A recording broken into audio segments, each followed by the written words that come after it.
Hello everyone, welcome to my YouTube channel business world. आज की video में हम बात करेंगे different types of plans which are made in any kind of an organization. तो हमारे पास एक टाइप के प्लान्स होते हैं।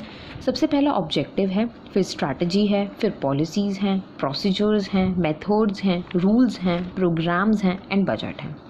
ये जस्ट मैंने आपको नेम्स प्रोवाइड किए हैं, इनके बारे में हम डिटेल स्टडी करेंगे। सो आज के वीडियो के अंदर हम बात करेंगे objectives as a type of plan की। देखो, ऑब्जेक्टिव्स को मैं बहुत सिंपल टर्म्स के अंदर डिफाइन कर सकती हूँ कि ऑब्जेक्टिव मेरे गोल्स या मेरे एम्स हैं, मतलब मेरा लक्ष्य है। सो यहाँ पर ऑर्गेनाइजेशन जो है, ऑब्वियसली कोई भी ऑर्गेनाइजेशन किसी ना किसी ऑब्जेक्टिव के साथ रन करती है। फाइन, जब भी ऑर्गेनाइजेशन कोई ऑब्जेक्टिव सेटअप कर रही है, ऑर्गेनाइजेशन को ध्यान में रखना है कि उसका वो ऑब्जेक्टिव स्मार्ट होना चाहिए। स्मार्ट का मतलब यहाँ पर इंटेलिजेंट नहीं है। स्मार्ट का मतलब है जो ऑब्जेक्टिव ऑर्गेनाइजेशन सेटअप करने जा रही है वो स्पेसिफिक होना चाहिए, उससे जो आने वाला रिजल्ट है वो मेजरेबल होना चाहिए, मतलब आप उसको न्यूमेरिकल टर्म्स के अंदर एक्सप्रेस कर पाएँ। अचीवेबल होना चाहिए, ऑब्जेक्टिव ऐसा होना चाहिए जिसको आप अचीव कर पाएँ। आप एक ऐसा ऑब्जेक्टिव सेटअप करके क्या करोगे जिसको आप अचीव ही नहीं कर सकते हो। रेलेवेंट का मतलब है किसी भी ऑर्गेनाइजेशन का ऑब्जेक्टिव जो है वो ऑर्गेनाइजेशन के लिए पॉजिटिव रिजल्ट लेकर आए, ऐसा ऑब्जेक्टिव होना चाहिए। एंड लास्ट आता है टाइम बाउंड। देखो, कोई भी अगर आपने ऑब्जेक्टिव सेटअप किया, मतलब कोई भी लक्ष्य आपने सेटअप किया पर आपने उसके लिए टाइम नहीं रखा कि हमें इतने टाइम में अचीव करना है, तो फिर वो लक्ष्य नहीं है। फाइन, तो इसीलिए जब ऑर्गेनाइजेशन अपना ऑब्जेक्टिव सेटअप कर रही है, ऑर्गेनाइजेशन को ध्यान में रखना है कि उसका ऑब्जेक्टिव टाइम बाउंड होना चाहिए, मतलब एक टाइम पीरियड होना चाहिए जिसके अंदर वो उसको अचीव करना चाहती है। अब हम एक छोटा सा एग्जाम्पल ले लेते हैं। देखो, मान लीजिए कि ऑर्गेनाइजेशन का ऑब्जेक्टिव है कि भाई मुझे तो सेल्स इंक्रीज़ करनी है बाय 10% इन 2 मंथ्स। ठीक है, अब देखो, ये जो ऑर्गेनाइजेशन ने ऑब्जेक्टिव सेटअप किया है, it is specific into nature. Why it is specific? क्योंकि ये पर्टिकुलरली रिलेटेड है कि मुझे अपनी सेल्स को इंक्रीज़ करना है। फाइन, नाउ मेजरेबल, ये ऑब्जेक्टिव मेजरेबल है। आपने क्या बोला, मुझे अपनी सेल्स 10% से इंक्रीज़ करनी है। मान लो कि लास्ट ईयर आपकी सेल 5000 थी, मतलब अब की बार आपको जो 2 मंथ के अंदर अंदर अपनी सेल्स करनी है वो 5500 है। मतलब at the end of the 2 month आप ये मेजर कर सकते हो ना कि क्या मैंने 5500 रुपीज़ की सेल करी या नहीं करी। ठीक है, तो ये जो ऑब्जेक्टिव है ये यहाँ पर मेजरेबल है। नेक्स्ट हमारे पास आता है अचीवेबल। देखो, ऑर्गेनाइजेशन ने अपना टारगेट बनाया, अपना ऑब्जेक्टिव बनाया, अपना गोल बनाया कि मुझे 10% से इंक्रीज़ करनी है। ये ऑब्जेक्टिव अचीवेबल है। इसी की जगह अगर मान लो ऑर्गेनाइजेशन ये कहती कि मुझे 100% से इंक्रीज़ करनी है अपनी सेल 2 मंथ के अंदर, वो पॉसिबल नहीं था। ठीक है, तो मतलब यहाँ जो ऑब्जेक्टिव सेटअप किया गया है ये अचीवेबल है। थोड़े से ज़्यादा एफर्ट्स करके और 1 या 2 एम्प्लॉयज़ को आप रिक्रूट कर सकते हैं और अपना ये ऑब्जेक्टिव अचीव कर सकते हैं। नाउ रेलेवेंट, ऑब्वियसली ऑर्गेनाइजेशन के लिए ये ऑब्जेक्टिव जो है बहुत रेलेवेंट है। रीज़न बीइंग, अगर ऑर्गेनाइजेशन की सेल्स इंक्रीज़ होंगी तो ऑब्वियस सी बात है ऑर्गेनाइजेशन का प्रॉफिट इंक्रीज़ होगा। सेल्स इंक्रीज़ होंगी मतलब ऑर्गेनाइजेशन जिस प्रोडक्ट के अंदर डील कर रहा है उसके कस्टमर्स इंक्रीज़ होंगे। फाइन, नाउ यहाँ पर ऑब्जेक्टिव सेटअप किया गया कि भाई 2 महीने के अंदर अंदर हमें तो ये वाला टारगेट अचीव करना ही करना है। मीन्स जो ऑब्जेक्टिव उन्होंने यहाँ पर सेटअप किया वो टाइम बाउंड था, मतलब कि टाइम से बंधा हुआ था कि इस स्पेसिफिक टाइम में हमें ये अचीव करना है। फाइन, सो ये वाला जो ऑब्जेक्टिव सेटअप किया ऑर्गेनाइजेशन ने ये स्मार्ट ऑब्जेक्टिव था। फाइन, तो इसी तरीके से हर ऑर्गेनाइजेशन को ध्यान में रखना है कि जो भी ऑब्जेक्टिव्स हम सेटअप करने जा रहे हैं वो स्मार्ट होना चाहिए। अब जब हम बात कर रहे हैं ऑब्जेक्टिव्स एज अ प्लान की, तो हम बात करेंगे फीचर्स ऑफ ऑब्जेक्टिव।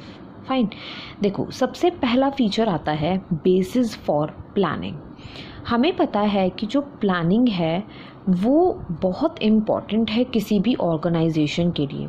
ठीक है, अगर अब आपको कोई प्लान डेवलप करना हो तो आपको पहले क्या चाहिए होगा, कोई आपका एम होना चाहिए, कोई गोल होना चाहिए। ठीक है, तभी तो आप प्लानिंग कर सकते हैं। तो सबसे पहला फीचर है कि जो ऑब्जेक्टिव है वो हेल्प करता है आपको एक बेस प्रोवाइड करने के लिए जिसके ऊपर आप प्लानिंग कर सकते हैं। So first is basis for planning. Second हमारे पास आता है डायरेक्शन। जब आप ऑब्जेक्टिव सेटअप करते हो तो आपको पता होता है कि what is to be done. Fine. और जब आपको पता है कि आपको क्या करना है, ठीक है, तो आप एक डायरेक्शन के अंदर मूव करते हो, फाइन। तो जो ऑब्जेक्टिव का अगर हम फीचर बताते हैं तो हम कहेंगे कि जो ऑब्जेक्टिव है वो हमें ये डिफ़ाइन करने में हेल्प करता है कि हम करना क्या चाहते हैं, तो हमें वो एक डायरेक्शन प्रोवाइड करता है कि जो हम करना चाहते हैं उसको अचीव करने के लिए हम वर्क करें, फाइन। नेक्स्ट हमारे पास आता है मोटिवेशन। देखो, मैं बहुत छोटे एग्जाम्पल से बताती हूँ। मान लीजिए कि मैं 12th क्लास में हूँ और मैंने अपना ऑब्जेक्टिव सेटअप किया कि अब की बार तो मुझे बिज़नेस स्टडीज़ में 100 आउट ऑफ 100 लेने हैं, ठीक है। मेरा ऑब्जेक्टिव सेटअप हो गया। अब ये ऑब्जेक्टिव मेरे लिए मोटिवेशन की तरह वर्क करेगा। मोटिवेशन को अगर मैं कहूँ तो मैं कह सकती हूँ कि ऑब्जेक्टिव जो है ना वो एक क्यू है। क्यू का मतलब हो गया कि मेरी एक इंटरनल डिज़ायर है जो मुझे इन्फ्लुएंस करेगी कि मैं ज़्यादा हार्ड वर्क करूँ और मैं 100 आउट ऑफ 100 गेन करूँ। इन द सिमिलर वे, जब ऑर्गेनाइजेशन ऑब्जेक्टिव सेटअप करता है तो उसके सभी एम्प्लॉयज़ को एक मोटिवेशन मिलती है। जैसे हमने अपनी वीडियो में बात करी कि ऑर्गेनाइजेशन ने ऑब्जेक्टिव सेटअप किया कि हमें अपनी सेल्स को एनहांस करना है बाय 10%, ठीक है। तो इससे क्या होगा, अब एम्प्लॉयज़ को एक ऑब्जेक्टिव मिल गया, फाइन। ये उनके लिए एक ड्राइव की तरह वर्क करेगा, एक इन्फ्लुएंशियल फैक्टर की तरह वर्क करेगा कि भाई तुम हार्ड वर्क करो, ज़्यादा से ज़्यादा मैन्युफैक्चर करो, ज़्यादा से ज़्यादा प्रमोशन करो, जिससे सेल्स एनहांसमेंट हो, फाइन। तो फीचर है ऑब्जेक्टिव का कि वो मोटिवेट करता है, एक मोटिवेशन फैक्टर की तरह वो वर्क करता है। नेक्स्ट फीचर है टॉप लेवल मैनेजमेंट। ऑब्जेक्टिव्स जो होते हैं वो ऑर्गेनाइजेशन का टॉप लेवल मैनेजमेंट बनाता है। इसीलिए जो ऑब्जेक्टिव सेटअप किए जाते हैं वो इफ़ेक्टिव होते हैं और एफिशिएंट होते हैं, फाइन। नेक्स्ट हमारे पास आता है basis for the other activities. अगर मैं बेसिस फॉर अदर एक्टिविटीज़ कह रही हूँ तो मैं इसको डिफ़ाइन करूँगी इस मैनर में। देखो, हमें पता है कि हमने ऑब्जेक्टिव सेटअप किया तभी हम प्लानिंग कर सकते हैं, ठीक है। जब हम प्लानिंग करेंगे तभी हम ऑर्गेनाइजेशन कर सकते हैं। जब हम ऑर्गेनाइजेशन करेंगे तभी हम लोग आगे रिक्रूटमेंट करेंगे, तभी हम डायरेक्टिंग करेंगे, तभी हम कंट्रोलिंग फंक्शन परफॉर्म करेंगे। मतलब कि जो ऑब्जेक्टिव है it is a factor, it is a plan जिसके ऊपर हमारी बाकी सभी एक्टिविटीज़ बेस्ड होती हैं। अगर ऑब्जेक्टिव नहीं होगा तो हम जितनी भी एक्टिविटीज़ परफॉर्म करना चाहते हैं हम वो इफ़ेक्टिवली और एफिशिएंटली नहीं कर सकते हैं। And the sixth feature of objective is focused. मतलब कि जब आप ऑब्जेक्टिव सेटअप कर लेते हैं तो आपका एक फोकस बन जाता है, ठीक है। आपको एक फोकस पॉइंट मिल जाता है कि भाई मुझे तो इसी चीज़ के ऊपर फोकस करना है। जैसे कि यहाँ पर ऑर्गेनाइजेशन ने अपना ऑब्जेक्टिव सेटअप किया कि मुझे सेल्स इंक्रीज़ करनी है बाय 10%। अब ये ऑर्गेनाइजेशन को फोकस करने में हेल्प करेगा इस ही चीज़ के लिए, मतलब सेल्स को इंक्रीज़ करने के लिए बाय 10%। मान लो अगर आपने ऑब्जेक्टिव सेटअप नहीं किया, ठीक है, तो कभी तो ऑर्गेनाइजेशन क्या करेगी, प्रोडक्शन इंक्रीज़ करना है, कभी सोचेगी चलो सेल्स इंक्रीज़ कर लेते हैं, कभी सोचेगी चलो ज़्यादा प्रमोशन पे पैसा लगा देते हैं, कभी सोचेगी चलो एक्सपेंशन कर लेते हैं। मतलब कोई भी ऑर्गेनाइजेशन फोकस नहीं रहेगी। तो एक और फीचर हमारे पास ऑब्जेक्टिव का आता है कि जो ऑब्जेक्टिव होता है ये ऑर्गेनाइजेशन को हेल्प करता है, ऑर्गेनाइजेशन के एम्प्लॉयज़ की हेल्प करता है कि वो फोकस्ड रहें, वो एक चीज़ के ऊपर अपना फोकस रखें और उसको अचीव करने के लिए वो एफर्ट्स करें।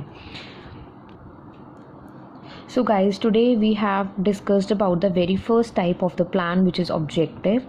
Hopefully आपको आज की वीडियो पसंद आई होगी, जो भी आपके डाउट्स होंगे वो क्लियर हुए होंगे एंड आज का टॉपिक आपको समझ आया होगा। अगर आपको मेरी वीडियो अच्छी लगी हो तो please like share and subscribe ज़रूर करें मेरे चैनल को, बेल आइकन दबाना ना भूलें। अगर आपको कोई भी डाउट होता है तो आप मुझे कमेंट बॉक्स के अंदर कमेंट कर सकते हैं, मैं आपकी और हेल्प करूँगी। Thank you everyone.